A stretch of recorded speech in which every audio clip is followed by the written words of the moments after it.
S akým problémom si ma vyhľadá? Mám herniu disku v driekovej časti, bol som v nemocnici, ale sa mi stav nezlepšil. O 2 dní mám ísť do nemocnice, no nechcem sa dať operovať. Čím ti zistili herniu? CT-čkom. Urob prosím ťa niekoľko krokov. Áno, si celkom vykrivený v drieku. O nič sa ti nezlepšil stav liečení v nemocnici. Rukou sa ťa nedotkli. Mármint terápiák hatására, mert kézzel nem igen nyúltak még ehhez, ugye?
Po liečbe vidno, chrbticu máš oveľa rovnejšiu, ba ja ešte vidím trochu skrivenia. Pokús sa teraz zohnúť, prosím ťa. Celkom sa vieš zohnúť, je to skvelé. Predtým si sa zohol len po kolená. Na jedenkrát viem toľko to pomôcť. Vidím, že ešte raz, dvakrát urobíme a budeš v poriadku. Ako sa cítiš teraz? Teraz dobre, je to lepšie. Neuveriteľné. Hihetetlen? Hát van bent valami, ez biztos. Je to dobrý pocit, že sa vieš pohybovať. Furcsa, nem, hogy mindenfelé tudsz mozogni. Je to oveľa lepšie. Ešte si ľahni a znovu sa ti pozrieme na chrbticu. Obidve nohy sú rovnaké. Aj u prstov, aj u opätkov. Z veľkého vykrivenia ostalo len malé percento. Vidno, že ešte to nie je 100%, ale je to lepšie o 90%. Liečbou raz, dvakrát obídeš operáciu. Čo hovorili lekári? Aká je táto hernia disku? Jedna je 17x6 mm a druhá 6x3 mm. Pekne sa ti stiahli obidve, ako vidím, môžeš stať. És akkor 1-2 ösmétés lesz még. Parancsolj. Ešte mám problém, nepočujem na jedno ucho. Zo dňa na deň mi odišiel sluch pred 4 rokmi. Zrazu som nepočul. Bol som v nemocnici, dostal som 20 infúzií kavintonu. Nezlepšilo sa nič, nepočujem, hučí mi v hlave a v uchu. Teraz ťa budem liečiť, no najprv vyskúšame, zapcháme ti zdravé ucho.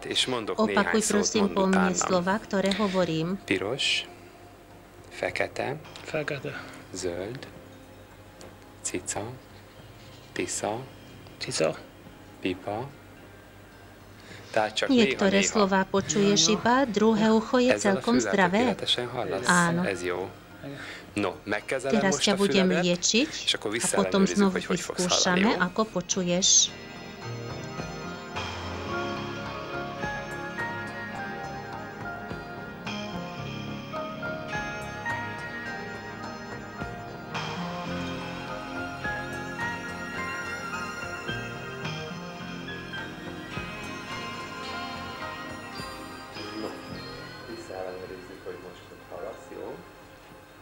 Znovu vyskúšame.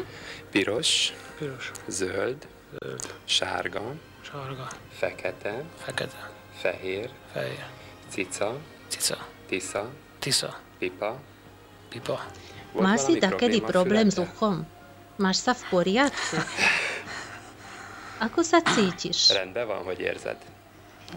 Keď vyhrám v lotérii, dám ti sochu postaviť. To je neuveriteľné.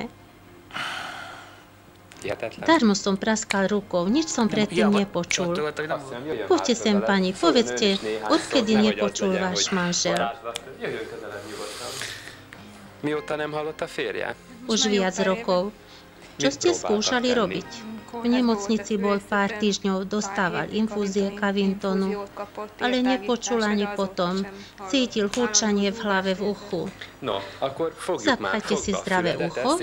Pani, prosím, hovorte k manželovi. Počuješ? Počujem, pravda, že počujem. Od rána som sa tu trápil s driekom. Aj to je v poriadku. A aj ucho. Mával veľké bolesti. Nevedel spať ani túto noc. Veľmi pekne vám ďakujem za vašu dôveru a vieru. Vaša viera vás vylečila. Ja som iba dopomohol.